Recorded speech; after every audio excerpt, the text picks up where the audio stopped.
बिस्मिल्लाहिर्रहमानिर्रहीम। अस्सलाम वालेकुम दोस्तों, बिलाल कॉन्सेप्ट में आप सबको खुशामदीद। दोस्तों, वीडियो शुरू करने से पहले मैं आप लोगों को एक बात बताना चाहता हूं कि हमने पाकिस्तान अफेयर्स का पेड सेशन शुरू किया है जो कि 15 डेज का होगा। इस 15 डेज के अंदर हम पाकिस्तान अफेयर्स के पूरे सिलेबस को हम कवर कर लेंगे। ये सेशन बनाने का मकसद क्या है, क्योंकि आप लोगों में से बहुत सारे ऐसे भी लोग हैं जो स्पेशल एग्जाम देना चाहते हैं, उसके अलावा बहुत सारे ऐसे भी लोग हैं जो कि तेजी से पढ़ना चाहते हैं। तो आप लोगों को पता है यूट्यूब पे वीडियोस बनाने के लिए टाइम दरकार है। सबसे पहले स्लाइड्स बनानी होती हैं, उसके बाद उस वीडियो को रिकॉर्ड करना होता है, फिर उसको एडिट करना होता है, उसके बाद उसको अपलोड करना, उसका थंबनेल डिजाइन करना है। तो ये तमाम काम करने के लिए काफी टाइम दरकार होता है, इसलिए हम यूट्यूब के ऊपर एक दिन में एक ही टॉपिक कवर कर सकते हैं। लेकिन ये जो हमने पाकिस्तान अफेयर्स का सेशन शुरू किया है, इसके अंदर हम क्विकली सारा सिलेबस कवर कर लेंगे। जितने भी लेक्चर्स होंगे वो सब मेरे ही जरिए डिलीवर किए जाएंगे। इस सेशन की डिटेल्स जानने के लिए स्क्रीन पे दिए गए मेरे व्हाट्सएप नंबर पे कांटेक्ट करें और एक हफ्ते से पहले अपनी रजिस्ट्रेशन करवाएं, ताकि हम जल्दी से पाकिस्तान अफेयर्स का कोर्स शुरू कर सकें। और अगर पाकिस्तान अफेयर्स के सेशन के ऊपर अच्छा फीडबैक आया तो हम इंशाल्लाह ताला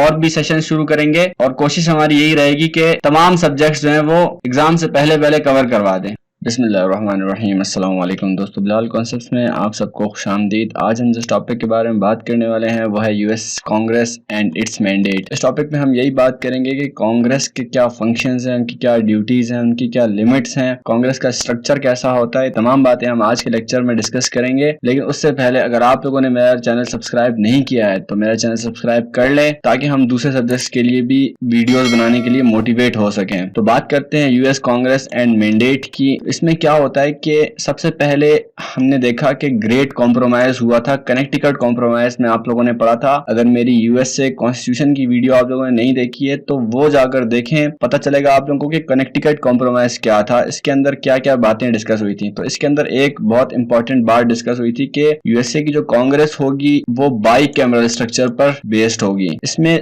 दो सेपरेट एंड पावरफुल चैम्बर्स होंगे। कौन कौन से? सबसे पहला जो होगा वो हाउस ऑफ रिप्रेजेंटेटिव होगा। इसके जो मेंबर्स की तादाद है वो 435 मेंबर्स हैं। इसके अंदर क्या होता है कि ये पॉपुलेशन बेस्ड होता है, मतलब ये कि यूनाइटेड स्टेट्स की 52 स्टेट्स है ना, तो जिस भी स्टेट की पॉपुलेशन ज्यादा होगी उसके उतने ही ज्यादा मेंबर्स यहाँ पर होंगे। तो ये पॉपुलेशन बेस्ड हो गई। फिर सेनेट की बारी आती है, इसके अंदर 100 मेंबर्स होते हैं। तो जो स्मॉल पॉपुलेशंस थी यूएसए की, जिनकी पॉपुलेशन कम थी, उनका ये मानना था कि नहीं भाई, इक्वल रिप्रेजेंटेशन होनी चाहिए यूएसए के कांग्रेस के अंदर, लिहाजा इनकी भी बात मान ली गई और इक्वल रिप्रेजेंटेशन दे दी गई सेनेट को। ये था द ग्रेट कनेक्टिकट कॉम्प्रोमाइज। तो ये जो दोनों हाउसेस हैं, हाउस ऑफ रिप्रेजेंटेटिव और सेनेट, ये दोनों मिलकर कांग्रेस बनाते हैं। और कोई भी जो बिल होता है वो लॉ तब तक नहीं बन सकता जब तक ये दोनों हाउसेस से, यानी कि हाउस ऑफ रिप्रेजेंटेटिव से और सेनेट से, वो पास नहीं हो जाता। अब हम बात करते हैं हाउस ऑफ रिप्रेजेंटेशन की। इसकी कुछ डिटेल्स देख लेते हैं। इसमें हर बंदे की 2 साल की टर्म होती है, यानी कि 2 साल तक कोई भी बंदा यहाँ पर सर्व कर सकता है। टोटल मेंबर्स 435 होते हैं और ये डायरेक्टली इलेक्ट किए जाते हैं, यानी कि जो आपकी पॉपुलेशन होती है, जो आपके सिटीजन होते हैं, वो इनको डायरेक्टली वोट करते हैं। ये पॉपुलेशन बेस्ड है। मैंने आप लोगों को बता दिया कि जिस स्टेट की जितनी ज्यादा पॉपुलेशन होगी उतने ही ज्यादा मेंबर्स उसके हाउस ऑफ रिप्रेजेंटेटिव में होंगे। ये पीपल्स हाउस है, इसको नाम दिया गया है पीपल्स हाउस, यानी कि आम लोगों का हाउस। तो ये आप लोग मतलब समझ गए होंगे कि हर आदमी को ये राइट हासिल है कि वो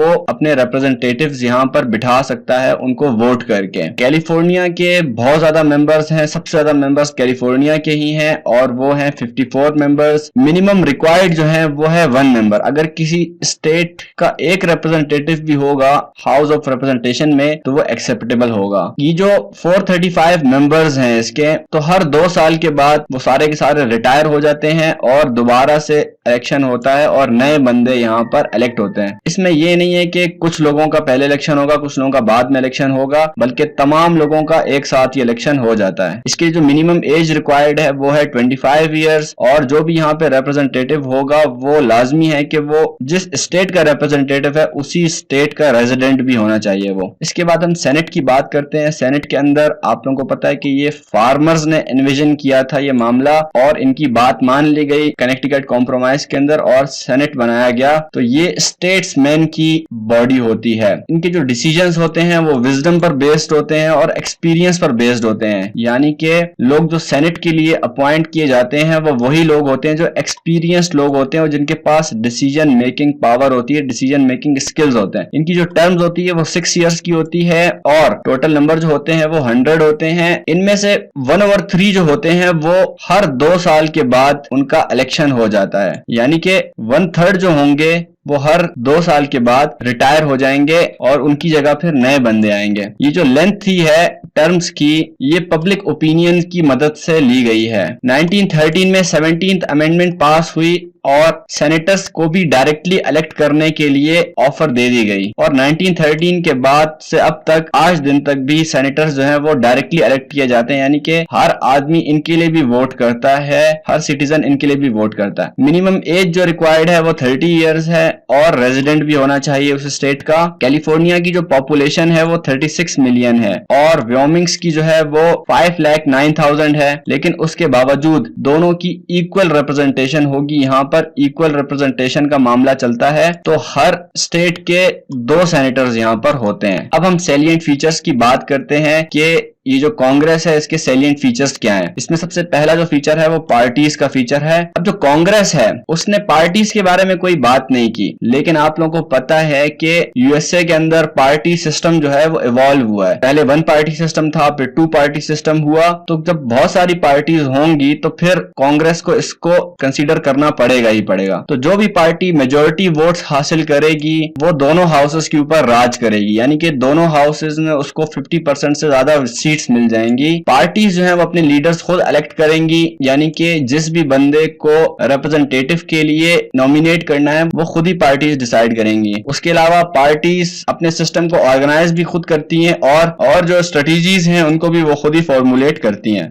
अगला जो फीचर है वो है हाउस लीडरशिप का, यानी कि हाउस की लीडरशिप क्या होती है। इसमें जो स्पीकर होता है वो भी मेजोरिटी पार्टी से होता है, यानी कि जिस भी पार्टी ने मेजोरिटी वोट्स हासिल किए हैं उन्हीं का नॉमिनी स्पीकर के लिए सर्व करेगा। फिर जो हाउस होता है वो शेड्यूल सेट करता है डिबेट्स के लिए। अगर कोई बिल आ जाता है मान लें, तो उस बिल पर पहले डिबेट होती है कि भाई ये बिल पास होना चाहिए या नहीं होना चाहिए। तो वो डिबेट सेट कौन करता है, वो हाउस करता है आपके लिए, हाउस ऑफ रिप्रेजेंटेटिव जिसको कहते हैं। उसके अलावा जो हाउस होता है वो जो इनकी कमिटीज होती हैं, कमिटीज क्या होती हैं ये भी हम थोड़ी देर में डिस्कस करते हैं। तो इन कमिटीज की जो असाइनमेंट्स होती हैं, जो इनको काम दिया जाता है, जो टास्क दिए जाते हैं, वो भी हाउस ही इनको असाइन करता है। उसके अलावा हाउस का काम होता है रिवार्ड करना और पनिश करना मेंबर्स को। ये जो हाउस की हमने बात की है ये हाउस ऑफ रिप्रेजेंटेशन की हमने बात की है। अब हम बात करते हैं सेनेट की लीडरशिप की। तो सेनेट की लीडरशिप में क्या होता है, वाइस प्रेसिडेंट जो है वो हेड ऑफ सेनेट माना जाता है और यहाँ पर जो बंदे इलेक्ट होते हैं वो मोस्ट सीनियर मेंबर्स होते हैं पार्टी के। यहाँ पर रिवार्ड और पनिश का कोई भी मामला नहीं होता। यहाँ के जो लीडर्स होते हैं वो हाउस ऑफ रिप्रेजेंटेशन की तरह रिवार्ड और पनिश नहीं कर सकते अपने मेंबर्स को। सेनेटर्स जो होते हैं वो इंडिपेंडेंट होते हैं, यानी कि कोई भी फैसला लेना है, किसी भी बिल को वोट करना है या वीटो करना है, इसमें सेनेटर्स बिल्कुल इंडिपेंडेंट होते हैं। यहाँ पर भी लीडर जो होता है वो मेजोरिटी पार्टी से होता है, यानी कि जो भी पार्टी मेजोरिटी से वोट्स हासिल करेगी उन्हीं का लीडर यहाँ पर बनाया जाएगा, जैसे कि हाउस ऑफ रिप्रेजेंटेशन में बनाया जाता है। यहाँ पर भी सेनेट के अंदर भी ऐसा ही मामला होगा। अब हम बात करते हैं फ्लोर डिबेट रूल की, यानी कि जो भी डिबेट्स होती है उनके क्या क्या रूल्स होते हैं। इसमें हम हाउस के और सेनेट के जो डिफरेंसेस होते हैं, उनके जो कंसर्न्स होते हैं, उनमें जो डिफरेंस होता है उनको हम डिस्कस करेंगे। हाउस में क्या होता है मामला, ये अनलिमिटेड डिबेट्स को परमिट नहीं करते। जो बिल होता है वो जो हाउस रूल्स कमेटी बनाई जाती है वो कमेटी भी यही लोग बनाते हैं। तो बिल को पास होने के लिए लाजमी है कि वो जो हाउस रूल्स कमेटी है वो उस बिल को गो थ्रू करे, उस बिल को अच्छे से देखे, उसके अंदर कोई अगर फ्लॉ है तो उसको इंप्रूव किया जाए। क्लोज्ड रूल्स होते हैं यहाँ पर, लिहाजा ये किसी भी अमेंडमेंट को फॉरबिड कर सकते हैं और डिबेट को कन्फाइन कर सकते हैं, अनलिमिटेड डिबेट को रोक सकते हैं ये लोग। सेनेट में क्या होता है मामला वो देख लेते हैं। यहाँ पर डिबेट्स के लिए कोई भी रूल्स नहीं है, जितनी मर्जी लंबी हो जाए डिबेट कोई भी उसको रोक नहीं सकता है। यहाँ पर एक फिलिबस्टर की एक टेक्टिक यूज की जाती है। फिलिबस्टर का मतलब क्या होता है कि जो भी माइनॉरिटी के सेनेटर्स होते हैं, यानी कि मान ले 2 पार्टियां हैं ना और एक पार्टी जीत गई, ये पार्टी जीत गई, तो इस पार्टी के जो सेनेटर्स होंगे वो मेजोरिटी में होंगे और इस पार्टी के जो सेनेटर्स होंगे वो माइनॉरिटी के अंदर होंगे। तो ये जो जो माइनॉरिटी वाले सेनेटर्स होंगे इनके पास एक इख्तियार होता है कि ये जो बिल होता है, जिस बिल के ऊपर डिबेट हो रही होती है, लाजमी बात है डिबेट एवं तो नहीं होगी ना, कोई बिल आएगा उस बिल के ऊपर फिर डिबेट्स होंगी ना कि ये बिल पास होना चाहिए या नहीं होना चाहिए, इस बिल के अंदर क्या क्या मसाइल हैं, क्या क्या इस बिल के अंदर चेंजेस करने की जरूरत है। तो जो माइनॉरिटी में सेनेटर्स होते हैं ये उस बिल को ही ब्लॉक कर सकते हैं कि भाई हम ये बिल पास होने नहीं देंगे। तो इस टैक्टिक को फिलिबस्टर कहा जाता है। तो फिलिबस्टर को स्टॉप करने के लिए फिर 60 वोट्स की जरूरत होती है, यानी कि सेनेट के अंदर फिर 60 वोट्स अगर मिलेंगे तो फिलिबस्टर स्टॉप होगी, वरना वो बिल जो होगा वो ब्लॉक हो जाएगा हमेशा के लिए। लॉन्गेस्ट डिबेट जो हुई है वो 24 आवर्स 18 मिनट्स की हुई है, जब सिविल राइट्स का बिल दिया गया था यूनाइटेड स्टेट्स के कांग्रेस के अंदर 1957 में। तो उसके ऊपर फिर लॉन्गेस्ट डिबेट हुई है यूएसए की। ये एमसीक्यूज में आ सकता है ये क्वेश्चन, इसीलिए मैंने यहाँ पे लिख दिया है। सेनेटर्स क्या कर सकते हैं, सेनेटर्स जितनी चाहे मर्जी अमेंडमेंट्स ऑफर कर सकते हैं, उनके ऊपर कोई भी बाउंड्री नहीं है, कोई भी लिमिट नहीं है कि वो इतनी अमेंडमेंट्स ऑफर कर सकते हैं, वो जितनी मर्जी है चाहे अमेंडमेंट्स ऑफर कर सकते हैं। तो ये फ्लोर डिबेट रूल्स हमने देख लिए। अब हम कमिटीज देखते हैं, जो हमने बात की थी ना कमिटीज की, कि कमिटीज भी यही हाउसेस बनाते हैं, इनको हम लिटिल लेजिस्लेचर भी कहते हैं। इनको देख लेते हैं। इनका काम होता है कि ये मोर एफिशिएंटली काम करें। इनके जो मेन पर्पसेस होते हैं वो डिवीजन ऑफ लेबर के होते हैं, यानी कि लेबर कैसे असाइन करना है, और स्पेशलाइजेशन, यानी कि किसी अगर फील्ड में स्पेशलाइजेशन की जरूरत होती है, ये हर फील्ड के अलग अलग होते हैं, इकोनॉमिक्स के अलग होंगे, टेक्नोलॉजी के अलग होंगे, तो ये स्पेशलाइज्ड यहाँ पर जो बंदे होते हैं वो हायर किए जाते हैं और यहाँ पर उनको कमेटी के मेंबर्स में इंक्लूड किया जाता है। टाइप्स ऑफ कमिटीज कौन कौन सी होती हैं? सबसे पहली जो कमेटी होती है वो स्टैंडिंग कमेटी होती है। ये उन इश्यूज के साथ डील करती हैं जो परमानेंट इश्यूज होते हैं, उनके साथ ये डील कर लेती है। फिर कॉन्फ्रेंस कमिटीज होती हैं, इसके अंदर दोनों हाउसेस के मेंबर होते हैं, हाउस ऑफ रिप्रेजेंटेशन के भी और सेनेट के भी, और ये इनका काम होता है कि जो भी हाउस ऑफ रिप्रेजेंटेशन में और सेनेट के अंदर जो डिफरेंसेस हैं, जो इख्तलाफात हैं, उनको खत्म किया जाए। तीसरी जो होती है वो सेलेक्ट कमेटी होती है। ये जो कमेटी होती है ये लिमिटेड टाइम के लिए बनाई जाती है, यहाँ पे पर्पस लिख दिया है, जबकि लिमिटेड टाइम के लिए ये कमेटी बनाई जाती है और किसी स्पेसिफिक पर्पस के लिए कमेटी बनाई जाती है। ज्वाइंट कमेटी कौन सी होती है? ये भी दोनों हाउसेस के जरिए बनाई जाती है, इसमें भी दोनों हाउसेस के मेंबर होते हैं, हाउस ऑफ रिप्रेजेंटेशन के भी और सेनेट के भी। इनका भी काम यही होता है कि किसी स्पेसिफिक इशू के ऊपर काम किया जाए। कमेटी की पावर्स कौन कौन सी होती हैं ये देख लेते हैं। ये बिल्स को रिव्यू कर सकते हैं, जो हियरिंग्स होती हैं वो भी यही कमिटीज कंडक्ट करती हैं। ये बिल के अंदर कोई चेंजेस करनी हो, उसको दोबारा लिखना हो तो दोबारा उसको रीराइट करती हैं, और ये तमाम काम ओपन सेशन के अंदर होता है। पूरा का पूरा जो हाउस है उसको इख्तियार है कि वो कमिटीज के डिसीजंस को ओवरराइड कर सकती है, कि अगर कमिटी कोई डिसीजन लेती है और हाउस के या सेनेट के किसी भी बंदे को एतराज होता है तो वो कमेटी के डिसीजन को ओवरराइड कर सकती है। अब हम बात करते हैं कमेटी चेंज की। ये क्या होती हैं? इनकी कुछ मखसूस पावर्स होती हैं, जैसे कि शेड्यूल हियरिंग, यानी कि ये जो हियरिंग होती है कमिटीज के जरिए, इनका जो शेड्यूल होता है वो भी यही लोग बनाते हैं। ये लोग वोट्स कर सकते हैं बिल्स की फेवर में, और किसी भी बिल को ये लोग किल कर सकते हैं, यानी कि उसको खत्म कर सकते हैं हमेशा के लिए। अब हम बात करेंगे पावर्स ऑफ कांग्रेस के बारे में। पहले तो हम कमिटीज की पावर्स की बात कर रहे थे, अब हम कांग्रेस की पावर्स की बात करेंगे। इनको कॉन्स्टिट्यूशन क्या क्या पावर्स देता है ये हम देख लेते हैं। सबसे पहली बात है कि एन्यूमरेटेड पावर्स। इनको पावर दी गई है कि ये वॉर डिक्लेयर कर सकते हैं और टैक्सेस लगा सकते हैं किसी के भी ऊपर। अगला जो पॉइंट है इसमें वो है इम्प्लाइड पावर्स का। आर्टिकल 1 सेक्शन 8 ये बात करता है कि कांग्रेस जो है वो और भी बहुत सारी पावर्स अज्यूम कर सकती है किसी भी लॉ को पास करने के लिए, या अपनी कोई ड्यूटीज वगैरह हैं उनको फुलफिल करने के लिए कांग्रेस और भी पावर्स अज्यूम कर सकती हैं। लेकिन वो पावर्स वो नहीं होनी चाहिए जो किसी और ब्रांच की है। मिसाल के तौर पर एग्जीक्यूटिव ब्रांच की या जुडिशरी ब्रांच की जो पावर्स हैं उनको अज्यूम नहीं कर सकता कांग्रेस, लेकिन उसके अलावा जो और पावर्स हैं उनको अज्यूम कर सकता है, ताकि कोई भी लॉ जो है वो पास किया जा सके। अगर उसके खिलाफ कोई डिस्प्यूट्स हैं, कोई इख्तलाफात हैं, तो कांग्रेस फिर पावर्स अज्यूम करके उन इख्तलाफात को खत्म कर देता है। अगला जो पॉइंट है वो एवोल्यूशनरी पावर्स का है। इसमें क्या होता है कि ये बजट को दोबारा से रिव्यू कर सकते हैं।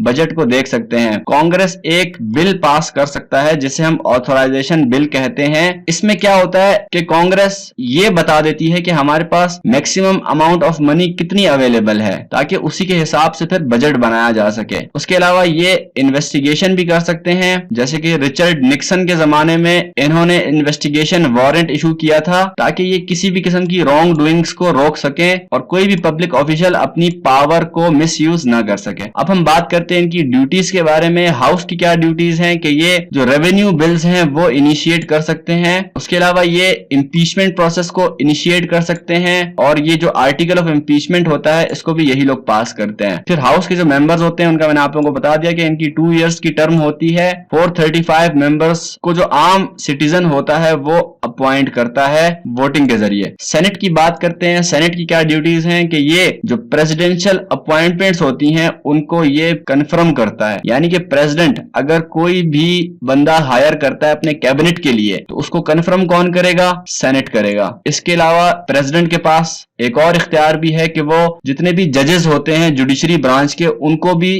प्रेसिडेंट ही अपॉइंट करता है। उन अपॉइंटमेंट्स को भी यही सेनेट कंफर्म करता है। फिर जो हाउस इंपीचमेंट प्रोसेस को कंडक्ट करता है, आर्टिकल ऑफ इंपीचमेंट पास करता है, तो उस इंपीचमेंट प्रोसेस को ट्राई कौन करता है? उसको सुनता कौन है? उसको सेनेट सुनता है। इनकी 6 ईयर टर्म्स होती हैं जिनमें से 1/3 जो होते हैं वो हर 2 साल के बाद रिटायर हो जाते हैं। सेनेट की जो ओवरऑल टर्म है वो 6 ईयर्स है, जबकि इसके जो 1/3 मेंबर्स होते हैं वो हर 2 साल के बाद रिटायर हो जाते हैं। उनकी जगह फिर नए बंदे आते हैं। टोटल मेंबर्स 100 हैं और 2 फ्रॉम ईच स्टेट है। ये ट्रीटीज को भी अप्रूव करते हैं। ये भी इनका एक फंक्शन है, इनकी एक ड्यूटी है। अब इनकी हम लिमिट्स देख लेते हैं कांग्रेस की। तो जो लिमिट्स इनकी बताई गई हैं वो आर्टिकल 1 और सेक्शन 9 में बताई गई हैं। ये एक्स पोस्ट फैक्टो लॉस को पास कर सकते हैं, यानी कि कोई भी एक्ट अगर बना दिया गया था उसको ये लोग हटा सकते हैं, उस एक्ट को ये लोग खत्म कर सकते हैं। फिर ये बिल ऑफ अटेंडर को भी पास कर सकते हैं। इसमें ये लोग जो इंडिविजुअल्स होते हैं और उनका कोर्ट में कोई ट्रायल नहीं होता उनको पनिश कौन कर सकता है? उनको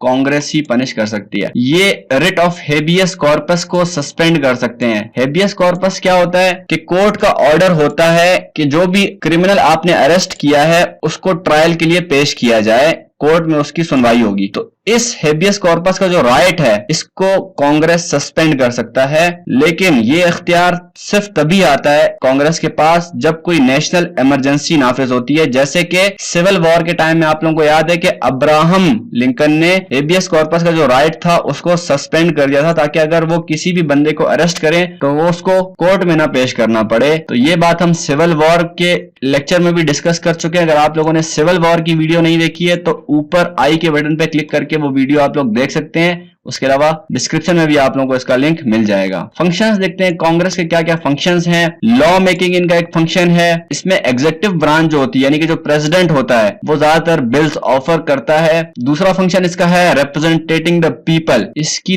3 थ्योरीज हैं रिप्रेजेंटेशन की कि लोग किस तरह से अपनी रिप्रेजेंटेशन कांग्रेस के अंदर बनाते हैं। सबसे पहली थ्योरी है ट्रस्टी रिप्रेजेंटेशन की।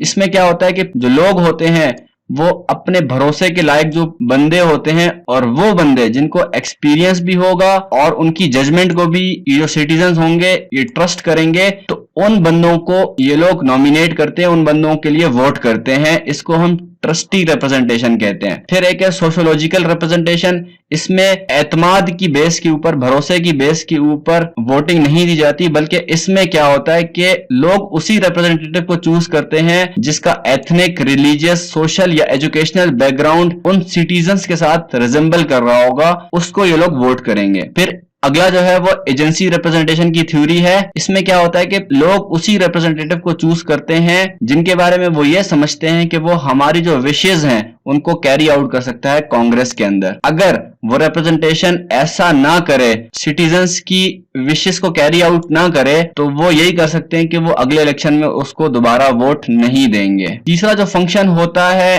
कांग्रेस का वो होता है द रिप्रेजेंटेटिवनेस ऑफ रिप्रेजेंटेटिव्स। इसमें क्या होता है कि ऑन एवरेज ज्यादातर जो कांग्रेस मैन होते हैं यानी कि जो रिप्रेजेंटेटिव्स होते हैं वो अपने कॉन्स्टिट्यूएंट से रिजेंबल नहीं करते हैं, यानी कि ऐसे भी बहुत सारे लोगों को वोट दिया जाता जाता है, जिनकी कोई विशेष ना हो, जिनका कोई रिलीजियस एथनिक सोशल बैकग्राउंड वगैरह मैच ना कर रहा हो, या जिनका एक्सपीरियंस या जजमेंट के ऊपर भरोसा भी ना हो उनको, कॉन्स्टिट्यूएंट्स वही होते हैं जो वोटिंग करते हैं, तो वो आमतौर पर मेरिट की बेस के ऊपर भी वोटिंग करते हैं। और ज्यादातर जो कांग्रेसमैन होते हैं वो अपने कॉन्स्टिट्यूएंट्स की आइडियोलॉजीज के साथ रिजेंबल नहीं करते। कंक्लूजन में हमने यही बात सीखी कि यूनाइटेड स्टेट्स की जो कांग्रेस है, यानी कि हाउस ऑफ रिप्रेजेंटेशन और सेनेट, उनके पास काफी सारी पावर्स हैं, जैसे कि वो प्रेसिडेंशियल अपॉइंटमेंट्स को कंफर्म कर सकते हैं, वो पनिशमेंट दे सकते हैं इंडिविजुअल्स को, कोई भी बिल जो होता है वो कांग्रेस ही पास करता है, कांग्रेस के अलावा कोई भी बंदा कोई एक्ट पास नहीं करवा सकता। अमेंडमेंट्स यही लोग ऑफर करते हैं, उसके अलावा ट्रीटीज वगैरह को भी यही लोग अप्रूव करते हैं। तो आज का लेक्चर हमारा यहीं पे खत्म होता है दोस्तों। उम्मीद करता हूं आप लोगों को ये लेक्चर समझ में आया होगा और आप लोगों ने इससे बहुत कुछ सीखा होगा। अगर वाकई में ऐसा है तो हमारी इस वीडियो को ज्यादा से ज्यादा लाइक करें, अपने दोस्तों के साथ शेयर करें, कमेंट पे अपना फीडबैक जरूर दें, और जितनी भी वीडियोस का मैंने आप लोगों को बताया है उनका लिंक आप लोगों को डिस्क्रिप्शन में मिल जाएगा। हमारे इस चैनल को सब्सक्राइब करें और बेल आइकन पे क्लिक करके पोस्ट नोटिफिकेशंस को एनेबल कर लें ताकि कोई भी वीडियो आपसे मिस ना हो सके। मैं मिलता हूं आपसे अगली वीडियो में, तब तक के लिए इजाजत दीजिए। अल्लाह ने के मान।